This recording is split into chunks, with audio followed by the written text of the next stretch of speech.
Saratani, kansa ya shingo ya kizazi, kansa ya ovary, kansa ya uterus. Hizi ni miongoni mwa changamoto za matumizi ya uzazi wa mpango. Mara kadhaa nimekuwa nikisema ya kwamba uzazi wa mpango ni sadaka ambayo mwanamke anaamua kuitoa kwa ajili ya familia, lakini mwisho wa siku anakuja kuadhibiwa mwanamke peke yake. Ngoja nikwambie, kwa kawaida hakuna njia ya uzazi wa mpango ambayo haiko na athari kwenye mwili huu wa huyu mwanamke zaidi ya njia moja tu ya uzazi wa mpango. Nitakwambia ni njia ipi ambayo ina ufanisi mkubwa kwa zaidi ya 99.9%.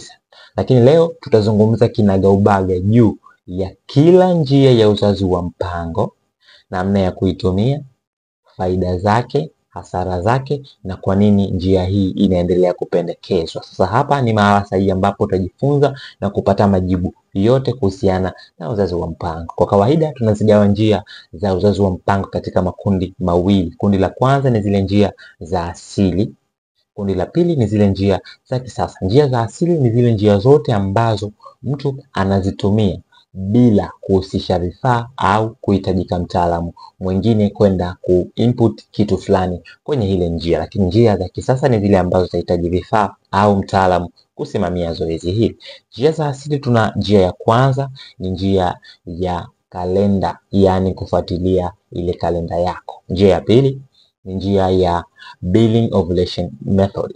Hii ni njia ya kuangalia ute, unafuatilia ute, unajua tarehe fulani au kipindi fulani ute unaotoka ni huu, maana yake ABC. Ute huu maana yake ABC, so unakuwa unafuatilia. Lakini njia nyingine ya tatu ni njia ya lactation amenorrhea method. Hii ni njia ya ambayo inatokea mara nyingi, yenyewe ni ngumu sisi kuiratibu, lakini mwanamke anaipata au anafaidika na njia hii kipindi anapokuwa ananyonyesha mtoto mfululizo mara baada ya kujifungua. Lakini njia ya nne ya asili ni njia ya withdraw method. Hii inahusisha wakati ule wa tendo mwanaume anatakiwa withdraw au kuchomoa maungo yake katika via vya uzazi vya mwanamke na kufanyia zoezi lile la kumwaga shahawa nje au mbali na lile eneo. So hizi ni njia nne za asili za uzazi wa mpango. Tutaona moja moja ina usikaji. Lakini kuna njia zile ambazo ni za kisasa. Sasa hapa tutazungumza njia kama matumizi ya vidonge, yani zile pills au wanaita vidonge vya majira, matumizi ya sindano ambazo unachoma kila baada ya miezi mitatu, lakini pia kuna matumizi ya vitanzi ambavyo tunaita intrauterine devices, lakini pia kuna matumizi ya vipandikizi yani implants, mara nyingine inaweza kwenye sehemu fulani za mikono. Lakini kuna njia kama matumizi ya condom, kuna njia kama ya kutoa kizazi yani kuondoa, inafanyika kwa mwanaume au kwa mwanamke, kwa mwanamke wanaondoa, kwa mwanaume wanafunga mirija. Lakini kuna njia nyingine ambayo inatumika kiorela ya kutumia emergency pills, nazungumzia P2 au Postino 2. So hizi ni baadhi ya njia ambazo zimekuwa maarufu na zikitumika sana. Bado sijajibu swali lako, kwa nini unahitajika kunisikiliza ili ujue njia ipi inakufaa na kwa nini ubadilishe njia fulani kwenda njia nyingine. Kwa kawaida tunasema hakuna njia ambayo haina maudhi. Watu wanasema ni maudhi madogo madogo, lakini nikuhakikishie maudhi haya yakikukuta wewe hautokubaliana na mimi kama ni madogo madogo. Hebu vuta picha, ulikuwa na mwili wako umenyooka, unaonekana kwamba haya ni mabega, hizi ni hips na hii ni miguu. Then baada ya kutumia labda sindano ukamaliza miezi 2-3, mwili ukaanza kuja. Nadhani unajua kiasi gani na kukata ile confidence na uwezo wako wa kujamiana au kusocialize na watu. Lakini hebu vuta picha, ulikuwa unapata hedhi za kawaida, labda kwenye mzunguko wako unajua kwamba na siku kadhaa ndio inatumika au unavaa pedi, na tunajua namna gani inamchukua au inamkwaza mwanamke kuwa kwenye kipindi hiki cha hedhi. Sasa vuta picha katika kipindi fulani, labda kwa matumizi ya hizi sindano, unakuta unatakiwa kubleed siku 15 au hata mwezi mzima. Can you imagine? Na unaweza kufeel hiyo complication. So hapa nitakwambia kila kitu. Sasa kwenye kitu kingine ambacho huwa napenda kuwaambia watu ni kwamba haya maudhi tunasema ni madogo madogo, lakini si madogo madogo. Ndiyo maana ipo sababu ya wewe kurukaruka au kubadilisha njia hizi baada ya kipindi fulani, na shauri walau baada ya miezi 12. Kwa nini? Kwa sababu njia hizi zinatumia homoni. Homoni hizi ni zile ambazo zinatengenezwa kutoka viwandani. Hatujui namna gani mwili wako utaitikia au kupokea homoni hizi ambazo zinatumika kwenye njia za kisasa za uzazi wa mpango. Kwa hiyo baada ya walau miezi 12 unatakiwa kuswitch. So kuna umuhimu mkubwa wa kupata ile menyu kubwa, kujua njia hii mimi inanifaa na hii hainifai, nitumie hii au nisitumie hii. Lakini mara zote nashauri pia watu watumie zile njia ambazo ni njia za asili, kwa sababu management yake ya zile complications zinazotokea pale huwa ina make sense, na kwa hali ya uchumi au hali ya kijamii, kwa maisha ya kawaida ya mtu huyu, nadhani anaweza kumudu. Mwisho wa siku nikumbushe kusema ya kwamba ieleweke, uzazi wa mpango lazima mwanaume hahusike. Mimi naamini mwanaume akishiriki kwenye kulinda familia hii kwenye uzazi wa mpango, nadhani itafaa, na ndio maana ikaitwa family planning, ya kwamba it's all about the family, sio mwanamke peke yake au nani peke yake. Kwa hiyo kuna njia ambazo zitamhitaji mwanaume kutumia condom, ku withdraw, lakini mara nyingine kufuatilia kalenda, unaweza mkashirikiana na mwenza wako then mkateteana katika hili. Sasa tuje tuzungumzie kila njia moja moja pamoja na changamoto zake. Kwa nini usitumie vidonge vya majira kama njia ya uzazi wa mpango?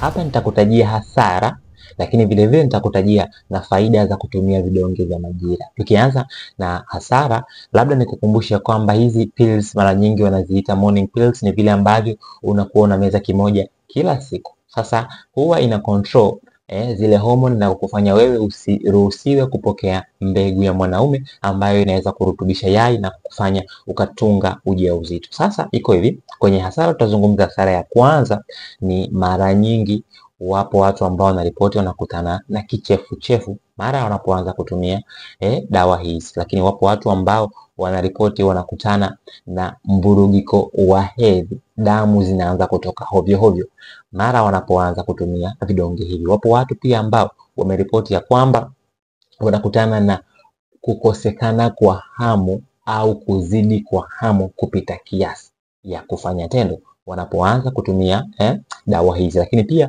wapo watu ambao wao wanapoanza kutumia vidonge hivi na wana changamoto za damu kuganda, basi kwao inakuwa ni issue kubwa, na wanajikuta mara nyingi sana wanaingia kwenye changamoto ya damu hizi kuendelea kupata changamoto hii, yani wana multiply ugumu au changamoto ya damu hizi. Lakini changamoto nyingine ambayo ni kubwa au ni nzito ni lazima kukumbuka kila siku. Sasa vuta picha kwa kawaida vitu vingine unavisahau. Je, utaweza kukumbuka kila siku kumeza kidonge? Siku ambayo utasahau inawezekana ndio siku ambayo utaadhibiwa na kujikuta uko na ujauzito. So tuangalie pia juu ya zile faida. Faida ya kwanza ni rahisi kutumia, yani ni kidonge kimoja unatumia then it's okay kwa siku hii. Lakini faida ya pili ni rahisi pia kuacha. Hebu vuta picha, unatumia uzazi wa mpango, sawa, alafu then baada ya muda unajikuta unahitaji mtoto, then kuacha maana yake hautumii tu tena, haumezi kile kidonge, tofauti na nyingine ambazo utatakiwa kwenda kwenye kituo cha afya au kutumia madawa na vitu mbalimbali. Lakini njia kwenye faida ya tatu, kuna watu ambao wameripoti wakitumia njia hii ya uzazi wa mpango, basi huwa wanarekebisha zile hedhi, yani damu zao zinakaa sawa. Lakini faida nyingine ni kuweka sawa mzunguko wa hedhi, au niseme ni kuchelewesha ile hedhi. Wapo watu ambao wana prolong kwa muda mrefu bila kuona hedhi. Iaminike au ieleweke ya kwamba watu wengi au wanawake niseme wanachukia hali ya kutokana na damu. Nadhani tutakubaliana kwenye hili. So matumizi ya vidonge hivi inaweza ikaleta faida hii ya kumfanya mtu huyu prolong au afanyeje, aweze kuvuta hedhi. Sasa hapa kazi ni kwako, unatakiwa kupima kwenye hizi hasara na hizi faida. Je, mimi naweza kuvumilia kipi? Then unaingia kwenye matumizi ya njia hii ya vidonge vya majira. Iaminike au niseme ya kwamba mwisho wa siku changamoto za uzazi au uzazi wa mpango ni swala la mwanamke, linamhitaji mwanamke mwenyewe aamue, sio ashauriwe na rafiki, sio ashauriwe na mwenza. Ni mwenyewe aamue baada ya kusikia huku na huku, then akusanye mawazo, aseme mimi niko tayari kulipokea hili na kulifanya hili ili kutetea familia yangu. Niliorodhesha hapo awali ya kwamba family planning ni swala la familia, lakini mwanamke ndio anatakiwa kutoa sadaka. Kama unapata ugumu au kakasi kuchagua njia fulani ya uzazi wa mpango, basi wasiliana nami nikupe msaada wa haraka sana na usimamizi wa kudumu. Kwa nini usitumie sindano kama njia ya uzazi wa mpango? Hapa tutazungumza juu ya hasara za kutumia sindano kama uzazi wa mpango. Baada ya hapo tutaangalia na faida. Ninaendelea kukumbusha ya kwamba uzazi wa mpango ni swala la familia, lakini mwisho wa siku anayeathirika au anayeumia ni mwanamke peke yake. Ndio maana nasemaga ni sadaka ambayo mwanamke anatakiwa kuitoa kwenye familia au kutetea familia yake na mwanaye ambaye bado ni mdogo. Kwa kawaida tuna hasara fulani. Hasara ya kwanza ni maumivu. Hii ni sindano. Wapo watu ambao wanasema inauma. Hasara ya pili ni kuna watu ambao wakitumia sindano mudi zinabadilika, wanakuwa na hasira sana, wanakuwa yani mood swings. Sehemu amecheka dakika 2, dakika 1 amekasirika. So ana swing na hizi mudi zake, kwa hiyo anakuwa kama ni makwazo. Lakini hasara nyingine ya tatu ni kuna watu ambao wameripoti wakitumia njia hii basi huongezeka uzito haraka, kitu ambacho kinawafanya waone au waamini ya kwamba wanapoteza mvuto. Lakini hasara nyingine ni huwa ni inachelewesha, au niseme ukiacha halafu ukahitaji kupata mtoto inaweza ikachukua muda. Wapo watu ambao wanamaliza mpaka miezi 12 mara tu baada ya kuacha kutumia sindano na wakakosa mtoto. Lakini kwenye makwazo mengine kuna watu wanasema wakiitumia wanaanza kupata damu nyingi ya hedhi, yani maji, niseme ni kama maji yanakuwa yanatiririka ya kutosha kwenye maungo yao. Hizo ni hasara za kutumia sindano kama njia ya uzazi wa mpango. Lakini kwenye faida tutakutana na faida ya kwamba hautakiwi kukumbuka kila siku. Ni swala ambalo utachoma sindano labda baada ya miezi 2 au 3, then utakuwa unapumzika kwa kipindi chote hiko na hauhitaji kujifuatilia. Lakini faida nyingine, ufanisi ni mkubwa wa matumizi ya sindano hizi za uzazi wa mpango. Lakini pia faida nyingine, wapo watu ambao wameripoti mara baada ya kuanza kutumia njia hizi za uzazi wa mpango wamejikuta wanaweza kuratibu au kucontrol hedhi zao, labda kwa kukosa hedhi kabisa au kuwa kwenye hali ya wao kufanyaje kupata hedhi ambayo inaeleweka. Lakini faida nyingine ni kuna watu ambao wameripoti ya kwamba wakitumia njia hii ya uzazi wa mpango wao wanapata uhuru wa kushiriki, yani hawafuatilii sana, hawajisimamii sana. Ni kama wanakuwa wana relax ya kwamba walichokiweka kinafanya kazi na matokeo yake ni makubwa au yanaridhisha. Lakini nikumbushe kwa kusema ya kwamba uzazi wa mpango wa njia yoyote uko na changamoto, faida na hasara. Kwa hiyo ni kazi kwako wewe mwanamke kupima faida zake ni hizi na hasara zake ni hizi, na nifanyeje ili kutatua hili.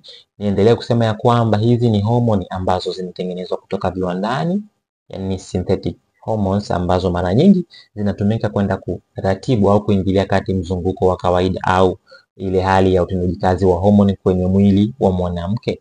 Hivyo zinapotumika homoni hizi zinakwenda kuratibu au kuvuruga. Mwisho wa siku baada ya muda fulani labda utahitajika kuacha, italeta complication fulani. Kama umekutana na changamoto za matumizi ya uzazi wa mpango na haujui ufanyeje, basi wasiliana nami nikupe msaada wa haraka. Nikuhakikishia kwamba nitakuvusha kwenye hili. Kumbuka hii ni Swahili Medics, unaweza kushare na mwanamama mwingine, labda atajifunza au utakuwa umemsaidia sana.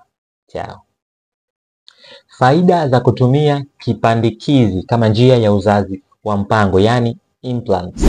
Naendelea kusema ya kwamba kwenye njia yote ya uzazi wa mpango tupo na changamoto pamoja na faida. Sasa kwenye changamoto huwa napenda kusema ya kwamba mwanamke ndiyo ambaye anaathirika sana au anaathirika moja kwa moja. Mwisho wa siku ni kama sadaka ambayo inatakiwa aitoe kwa ajili ya familia yake. Ndio maana zinaitwa family planning methods. Ni kwa ajili ya familia, lakini anayeungua au kuumia ni mwanamke peke yake. Sasa leo tutazungumzia njia ya kipandikizi, inatumikaje na kama faida zake zipi na hasara ni zipi. Tukianza na hasara ya kwanza, ni njia hii ina maumivu.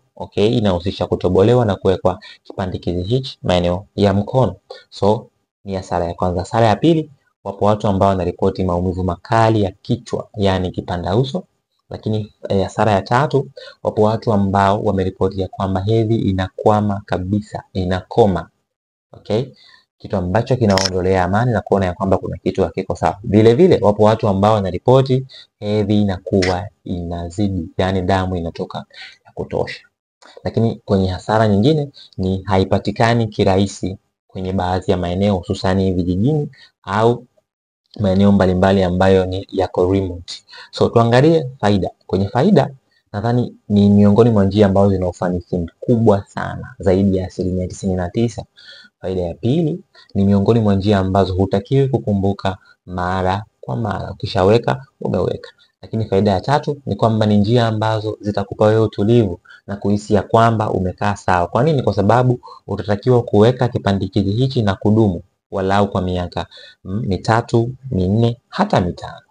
Kwa hiyo itakupa utulivu na kufocus na vitu vingine. Lakini kwenye faida nyingine, wapo watu ambao wameripoti ya kwamba hedhi zao zinatulia baada ya kutumia njia hii. Faida nyingine tena, wapo watu ambao wameripoti ya kwamba mara baada ya kutumia njia hii then ukatoa kile kipandikizi alafu kataka kupata ujauzito, inakuwa ni rahisi kurudisha uwezo wako wa kubeba mimba, tofauti na njia nyingine kama sindano au vidonge vya majira. Hizo zilikuwa ni hasara na faida za uzazi wa mpango kwa njia ya kipandikizi. Nikukumbusha ya kwamba kila njia ina hasara na faida. Niko hapa kukuonesha faida na hasara ili upime ujue njia ipi inakufaa, kwa sababu mwisho wa siku muhanga mkubwa ni mwanamke. Kwa lazima kuchagua kwa umakini na kuona hasara hizi naziweza, faida hizi naziweza, na je, nataka kutulia au kuto kupata ujauzito kwa muda gani kabla ya kuja kurudi kwenye uwezo wangu wa kupata ujauzito.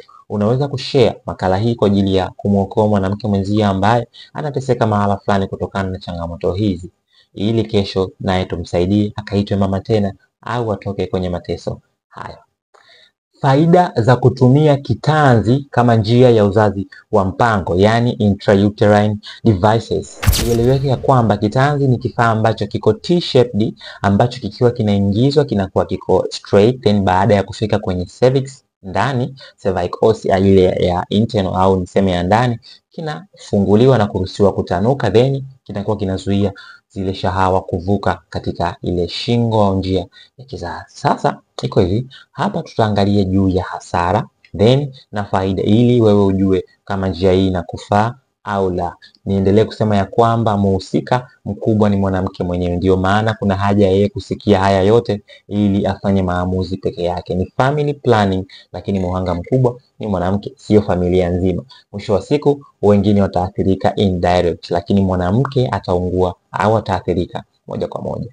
Tukianza na hasara ya kwanza ni kipandikizi au niseme kitanzi kina tabia ya kupotea. Wapo watu ambao wanasema kinapotea ndani au kinatoka nje bila yeye kujua. Lakini wapo watu ambao wanaripoti ya kwamba matumizi ya njia hii ya uzazi wa mpango huwasababishia wao kupata infection, kwa sababu either mazingira ya uchafu wakati wa kukiweka au jinsi kinavyokaa kinaleta morphological difference ambayo inaweza kuchochea au kuruhusu bakteria au wadudu wengine kuvamia. Lakini pia hasara nyingine ni kwamba kama ulikuwa na tatizo la maambukizi katika via vyako vya uzazi, yani PID, inakuwa ni ngumu kwa wewe kupewa au kuruhusiwa kutumia njia hii mpaka pale ambapo tutajiridhisha ya kwamba changamoto hizi zimeondoka. Pia sambamba na hilo, tuna changamoto ya utaalam, yani kutokana na mazingira au uhaba wa wataalam, basi njia hii inaweza kuleta changamoto ya kupatikana mtu ambaye atakuwekea kifaa hichi. Mfano, sehemu za vijijini au sehemu fulani inaweza kuleta shida na kufanya wewe usifikie au kuipata huduma hii. Lakini miongoni mwa hasara pamoja, kuna hasara ya kwamba wapo watu ambao wanaripoti huwa wanapata maumivu wakati wa tendo au hedhi inakuwa inaongezeka sana katika kipindi cha matumizi ya hii njia ya intrauterine devices. Kwenye faida sasa, hapa ndipo pazuri. Kwa nini? Kwa sababu hii ni miongoni mwa njia ambayo mimi nitamshauri mtu kuitumia. Kwa nini? Kwa sababu haina hormone, haihusiki hormone. Kwa hiyo hata siku ambayo utahitaji kutoa au kuanza kuruhusu wewe kupata mtoto tena, itakuwa rahisi. Ni njia nzuri. Faida ya pili, ni njia nzuri ambayo inawafaa watu ambao tayari wameshajifungua. Yani mtu ameshapata mtoto then anataka control kwa muda, baadaye aje kurudi. So ni njia nzuri. Tatu ni kwamba ufanisi ni mkubwa. So ni njia ambayo nitakushauri utumie. Lakini nne Ni njia ambayo ukiitumia una relax, unatulia. Kitanzi kinaweza kukaa miaka 5 mpaka 10. Kwa maana yake unakuwa na uwanja au muda wa kutosha wewe kurelax na kufocus na vitu vingine, kuepusha adha za mtoto wako yule kupata mdogo wake mapema, au tufanye kuingia kwenye changamoto ambayo watu wanaita kubemendwa. Lakini sambamba na hilo, niendelee kusisitiza ya kwamba kila njia ya uzazi wa mpango ina changamoto. Hatujawahi kupata majibu ya kwamba njia ipi inamfaa mtu mmoja zaidi ya njia ambayo nitakueleza mwishoni hapa, lakini njia zote zitamuunguza au kumuumiza mtu huyo anayetumia. Mwisho wa siku ni lazima yeye akubali kwamba mimi njia A naweza nikavumilia changamoto zake, njia B nitaweza au sitaweza kabisa kuivumilia. Unaweza kushare makala hii kumwokoa mwanamke ambaye yuko pembeni, kwa sababu changamoto za uzazi ni kubwa na wanawake ni kama hawana mtetezi. Mwisho wa siku, wewe kwa kumshauri au kushare naye makala hii, unaweza ukamleta hapa na yeye akajifunza. Lakini pia kama wewe ni miongoni mwao, basi unaweza kuwasiliana nami nikupe msaada wa moja kwa moja, nikushike mkono, nikuvushe kwenye hili. Hasara za kutumia kondom kama njia ya uzazi wa mpango. Leo nitakwambia juu ya kwa nini usitumie kondom kama njia mojawapo ya uzazi wa mpango. Sambamba na hilo, nitakuongezea na maelezo ya kwa nini siku nyingine labda unaweza ukatumia kondom. Niendelee kusisitiza ya kwamba uzazi wa mpango ni issue ambayo inamuunguza kumtafuna mwanaume peke yake, ni kama hawana mtetezi. Mwisho wa siku, hizi ni family planning methods, lakini anayeumia ni mwanamke. So it's all about family, japo sadaka anajitoa mwanamke peke yake. Iko hivi, kwenye matumizi ya kondom tunakutana na hasara zifuatazo. Kabla ya kuelezea hizi hasara, naomba nikwambie kondom ni mpira au mfuko ambao unawekwa kutenganisha mgusano au mwingiliano wa moja kwa moja wa mbegu au niseme zile shahawa kutoka kwa mwanaume kwenda kwa mwanamke. Anaweza akavaa kondom mwanaume au mwanamke. Iko hivi, kwenye matumizi ya kondom kuna hasara ya kama kupasuka. Wapo watu ambao wanaripoti ya kwamba kondom hupasuka na hatujui vipande vinakwenda wapi. Lakini hasara nyingine ni mzio. Kuna watu ambao wanaripoti miwasho au allergy niseme baada ya kutumia kondom. Lakini hasara nyingine ni inapunguza ladha. Wapo watu ambao wanasema utamu unapungua wakitumia mpira huu au wakitumia kondom. Lakini vile vile wapo watu ambao wamekuwa wakilalamika ya kwamba ni ngumu kukumbuka au ile nidhamu ya wao kutumia kondom inakuwa ni changamoto. Unaweza ukaibeba, lakini wakati wa tukio ukajikuta tayari umemaliza then haujatumia ile kondom. Lakini sababu na hilo, kwenye hasara nyingine unakutana na issue ya kondom huwa si suluhisho la kudumu. Ni kwamba inabidi kila muda uvae. Okay, let's say utaweza kuperform round kadhaa, maana yake kila round unatakiwa kubadilisha kitu ambacho kitaathiri performance ya watu wanaoshiriki. Sambamba na hilo, tutaangalia juu ya zile faida. Faida ya kwanza ni rahisi kutumia. Sidhani kama inahitaji utaalamu au mtu akufundishe sana, ni kitu ambacho just a single practice umemaster. Lakini kitu cha pili, faida nyingine ni kondom huwa inakuja na mafuta. So kwa watu ambao labda wanapata changamoto ya ukavu sehemu fulani, inaweza ikatatua. Sababu na hilo, kwenye faida tunakutana na kwamba inaweza kuzuia magonjwa ya zinaa. Okay, magonjwa ya zinaa yanaweza kuzuiliwa kupitia kondom. Mfano magonjwa kama kisonono, kaswende au chlamydia na magonjwa mengine yanaweza kuzuiliwa. So hiyo ni faida ambayo ngumu kukuta kwenye uzazi wa mpango, njia zile mojawapo ikawa na faida kama hii. Lakini faida nyingine ni kwamba unapotumia kondom unapata nafasi ya ufanisi mkubwa. Ni ngumu sana kwa mazingira ya kondom kama itatumika kama ipasavyo na utafuata zile kanuni zake kujikuta umeangukia kwenye ujauzito. Kwa hiyo ufanisi ni mkubwa sana. Lakini sambamba na hilo, faida nyingine ni kwamba njia hii huwafaa au mfaa mtu yeyote ambaye anahitaji management au kuzuia kupata ujauzito kwa muda mfupi. Kwa hiyo hata mtu ambaye hayupo kwenye ndoa, let's say vijana, au mtu ambaye bado hayupo kwenye mahusiano ambayo yako committed, si rafiki kuyaongelea haya, lakini mwisho wa siku hatuwezi kuyaficha kwa sababu kila mtu anafanya. Okay, watu bado wanashiriki. So kwa mtu ambaye anarukaruka, nadhani ni njia ambayo inamfaa. So kuna hasara na faida nimezungumza juu ya kondom. Wewe unachotakiwa kufanya ni kuona kipi kina nguvu kwako, faida au hasara. Na je, faida hizi zina make sense? Na je, hasara hizi unaweza kuzivumilia? Kama unaweza kutumia njia hii kama rasmi ya uzazi wa mpango. Nikukumbusha ya kwamba uzazi wa mpango ni mpango au ni zile njia ambazo unaweza kuzitumia kujizuia au kuepusha mimba zisizotarajiwa. Mwisho wa siku mwanaume na mwanamke wote wanahusika. Uzuri wa njia hii ya condom ni pale ambapo hata mwanaume huwa naye anahusika. Mwanaume anaweza kavaa au akasimamia show kwa Kiswahili au kwa lugha ya mtaani kiwepesi sana. Kumbuka kushare au kumpa taarifa rafiki, kwa sababu kuna mwanamke ambaye anateseka, aidha ni wewe, jirani au ndugu yako anaumia huko aliko. So ni vizuri kumpa taarifa naye akaja akajifunza kitu fulani, akaweza kuchagua njia ambayo inamfaa katika menyo hii kubwa ambayo nimeieleza hapa. Faida za kutumia P2 yani Postino 2 kama njia ya uzazi wa mpango. Ieleweke ya kwamba Postino 2 ni emergency contraceptive, yani njia ya uzazi wa mpango ambayo unaitumia kwa emergency, japo wapo watu ambao wameihalalisha. Sasa hapa nitakwambia juu ya faida pamoja na hasara. Tukianza na hasara, hii njia si salama kuitumia, ndio maana ni nasema ya kwamba ni ya emergency. Kwa hiyo si njia ya kuzoea. Kuna changamoto nyingi sana tumedadavua kwenye makala za awali. Lakini hasara ya pili ni njia ambayo inaenda kuvuruga hormone. Kwa hiyo mzunguko wa hedhi unakuwa hautabiriki na unaweza kupata changamoto nyingine mpaka ukaingia kwenye magonjwa kama PID. Kwenye hasara tena unakutana na hasara ya kichefuchefu. Wapo watu ambao wamelalamika wakitumia njia hii wanakutana na kichefuchefu.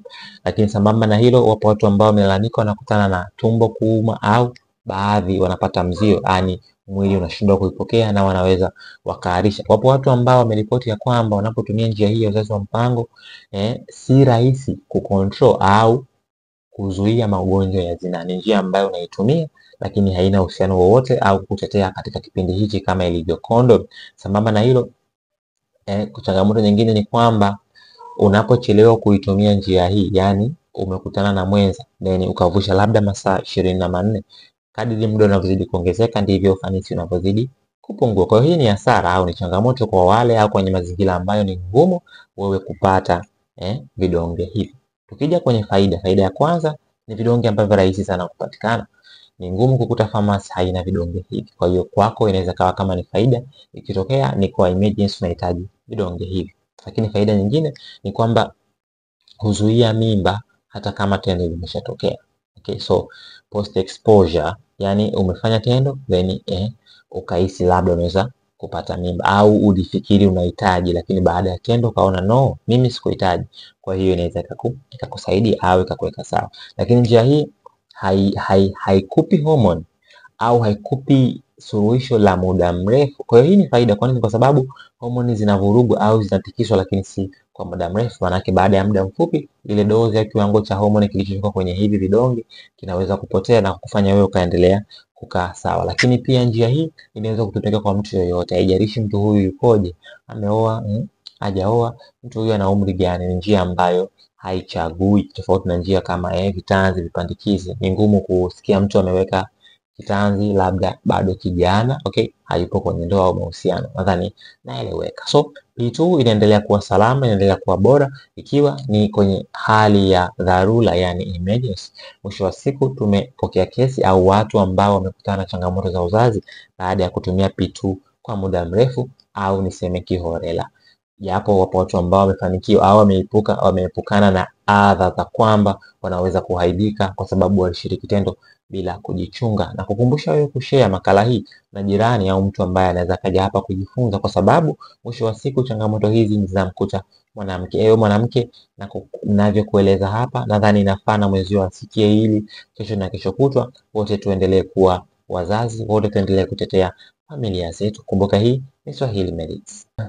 Kipande kilichobakia ni cha kuzungumzia njia za asili za uzazi wa mpango. Sasa hapa tulizungumza juu ya njia kuu 4, tukazungumza juu ya njia ya kalenda, njia ya billing ovulation method, yani kufuatilia siku zako za ile ovulation kwa kuangalia ute, lakini tukazungumza juu ya njia ya withdraw, mwanaume anaposhiriki tendo then kujitoa au withdraw wakati anapokaribia mshindo. Lakini vile vile tukazungumza na njia ya lactational amenorrhea method, njia ambayo inahusisha yeye kufuatilia au kujua namna gani anaweza kuzuia au anakuwa mbali na zoezi la kupata ujauzito pindi mwanamke anaponyonyesha mfululizo mara baada ya kujifungua. Sasa hapa tutaangalia juu ya faida na hasara ya kila njia. Kwa kifupi, njia hizi zinaweza zikashare faida au hasara. Kwa nini? Kwa sababu ni njia ambazo zinakuwa chini au ndani ya usimamizi wa muhusika, aidha ni mwanaume au mwanamke au wakashirikiana wote, isipokuwa njia ya lactational amenorrhea method, njia ambayo inahusisha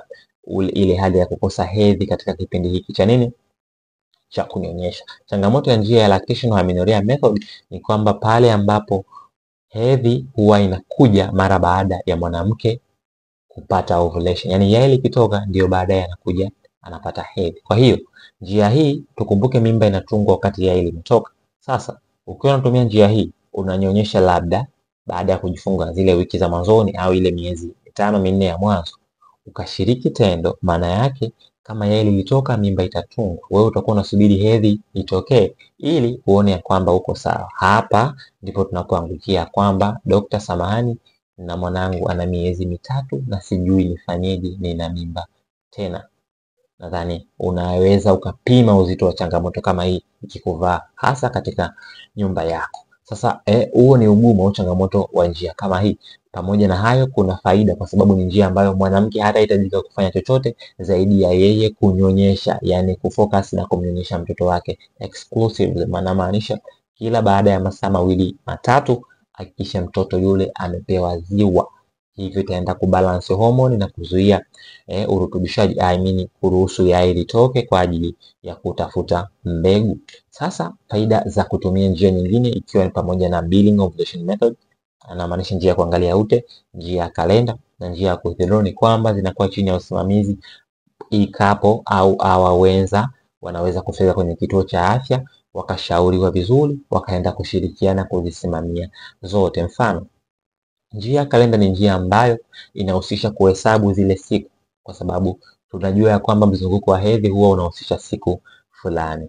Hiyo utatafuta wastani wa mzunguko wako wa hedhi kwa siku kwa miezi 3, na maanisha mwezi wa kwanza, wa pili na wa tatu inayofuatana. Then utagundua kila tarehe fulani huwa ndo inaingia hedhi, then ile tarehe ndio utaamini kama ni siku za mzunguko wako wa kawaida. Utachukua ile tarehe utatoa na siku 14. Kwa hiyo utachukua kama ni siku umepata 28 utatoa 14, maana yake siku 14 ni siku ambazo zinahitajika baada ya yai kutoka, na hizi zinazobakia baada ya kutoka kwenye 28 ni siku ambazo utazitumia au ni siku ambazo zinatumika kuandaa mpaka yai kuja kutoka. Kwa maana hiyo siku ya 14 ni siku ambayo tunasema ni ya hatari. Utavuta siku 3 mbele 3 nyuma ili kupisha ule muda ambao yai linaweza kukaa kusubiri mbegu na muda ambao mbegu zinaweza kukaa kusafiri kukutana na yai. Kwa maana hiyo siku ya 14, 15, 16, 17 tunaweza kusema ni hatari, lakini vile vile siku ya 14, 13, 12, 11 tunaweza kusema siku ya hatari. Kwa hiyo siku ya 10 na ya 18 kwenda mbele, 10 kushuka chini, tunaweza kusema ni siku salama ambazo ukishiriki tendo hautoweza kupata ujauzito, kulingana na utafiti au ripoti kutoka kwa vyanzo au watu wengi ambao wameshalifuatilia hili. Lakini sambamba na hilo, njia hii inaweza kuongeza mahusiano au kutetea ile bondi kati ya mwenza. Kwa nini? Kwa sababu wote mtakuwa mnashirikiana. Just imagine mwenza wako anakuambia leo siku ya 12 tusishiriki. So inapunguza yale makwazo na makasiriko ya mwanaume kuhisi ya kwamba ananyimwa, kuhisi ya kwamba apewe ushirikiano, na vile vile mwanaume anaweza kujua mwanamke wangu sasa hivi hayuko sawa kwa sababu labda ameanza kupata damu yake. Kwa hiyo inaweza kuleta faida hiyo, lakini hasara ni kwamba ukishindwa kuwa na nidhamu au discipline kwenye njia hizi zote ambazo zinakuwa chini ya usimamizi wako, maana yake utaangukia kwenye mimba isiyotarajiwa. Utapicha ulipanga usishiriki tendo siku ya 13, lakini umekuwa stressed, unahitaji labda therapy. Okay, mnabembelezana labda na massage, then mkaangukia kwenye tendo. Mwisho wa siku mbegu hazitajua kwamba walikuwa wanafanya kutoana stress. Mbegu zitachukulia kama mnatafuta mtoto, so zitawapatia huo uwezo wa kushika hiyo mimba. Njia kama ya withdraw nadhani inaeleweka. Ni lazima kila mwanaume practice aweze kucontrol hisia zake, hasa anapokaribia mshindo. Hii ni njia ambayo unaweza ukaunganisha na njia ya kalenda au njia ya billing ovulation. Kivipi? Ni pale ambapo unafuatilia mzunguko wa hedhi lakini wakati wa mshindo jizoeshe kama mwanaume au mwambie mwenza wako afanye zoezi hili mara kwa mara, afanye mazoezi ya misuli ya kwenye pelvic floor, tushaelekezana kwenye makala za nyuma, lakini vile vile kuweza kucontrol hisia wakati anakaribia ili aweze withdraw. Si rahisi, lakini anatakiwa kupractice, anatakiwa kuweza, na uzuri ni kwamba akimaster anakuwa tayari amesha master.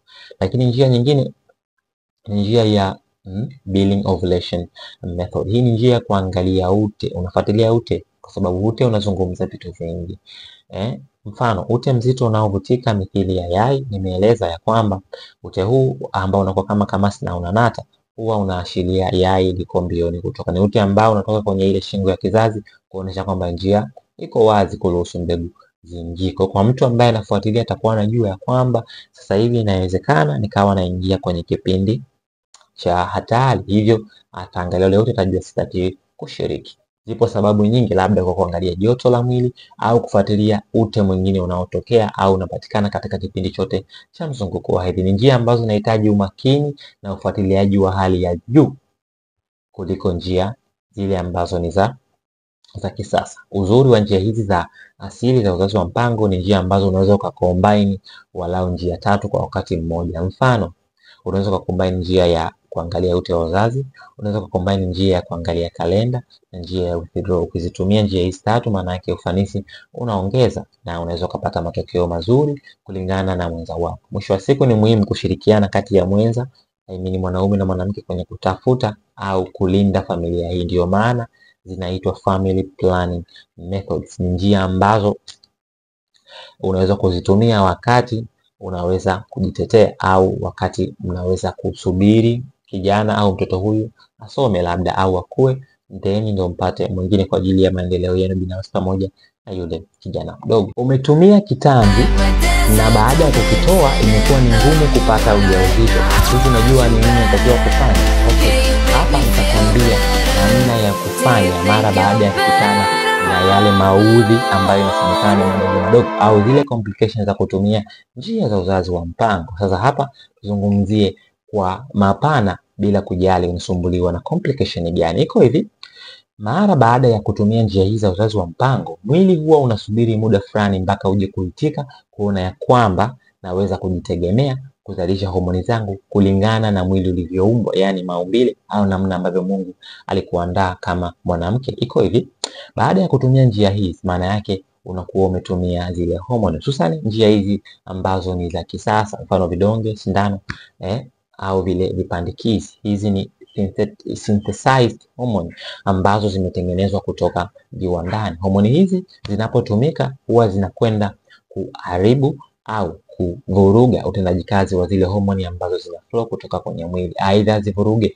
kutoka juu kwenye pituitary au zivuruge ndani kwenye mfumo wa uzazi, na maanisha kwenye ovary, na kufanya ule unyunyizwaji au ule utolewaji wa homoni uvurugike. Mwisho wa siku, baada ya kuacha kutumia, mwili unakuwa kama ulikuwa umelemaa na kuona ya kwamba zile homoni zinakontroliwa na kitu kingine, sio mwili utahitaji muda kuitika. Sasa hapa tutafanya hivi.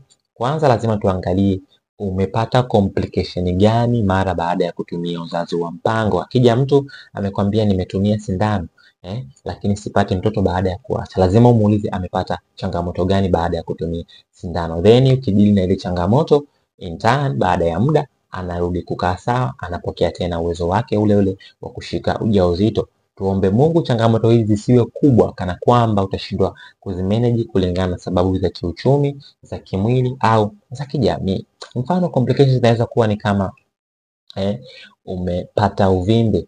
Wapo watu ambao wanaripoti vimbe maji, vimbe nyama kwa sababu ya kutumia njia za uzazi wa mpango. Okay, so zitatumika management au zile njia ambazo zinatumika kutibu au kuondoa vimbe hizo. Lakini sambamba na hilo, watu ambao wanapata zile vimbe ambazo ni kansa, okay, yani masi ambazo ni zinaripotiwa kwamba zina tabia ya kansa, mfano kansa ya ovary na vitu mbalimbali. Kwa hiyo tutamanage kama kansa ikipotea tutarudisha kwenye uwezo wako wa kawaida. Tuombe Mungu isiwe kansa ambayo imesha develop kwenye zile hatua za mwishoni. Lakini sambamba na hilo, unaweza kupata complication kama ya mwili kunenepa zaidi na homoni kuvurugika zaidi, kitu ambacho baada ya kumaliza ukapata changamoto ya kupokea ujauzito kwa sababu ya zile steroids, pamoja na namna ambavyo mwili unashindwa kuchakata homoni na kuruhusu homoni zikae sawa.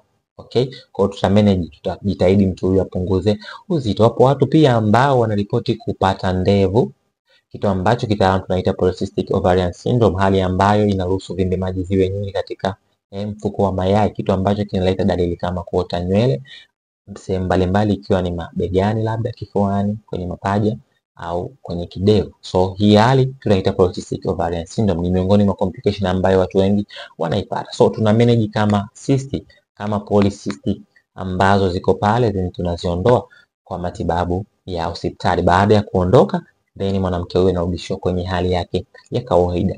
Kama mwanamke ampata labda changamoto yoyote ile, mfano wapo watu ambao na ripoti wanapata changamoto ya PID kwa njia za uzazi wa mpango, mfano P2, au njia yoyote ambayo itavuruga hormone, itaenda kuondoa wale bakteria au mazingira ambayo ya tindikali ambayo yalikuwa yanaruhusu kupambana kwa wale wadudu wageni wanaoingia kwenye viahivi vya uzazi. Mwisho wa siku hormone zikivurugika, wadudu wakapita kiwepesi, unaweza kupata maambukizi katika sehemu hizi. Labda ulitumia njia ile ya kuenda kuweka kitanzi, pia inaweza kaa imekusababishia changamoto ya PID. Kwa hiyo lazima tu manage au tutibu PID kama complication inayotokana na changamoto hii ya uzazi wa mpango.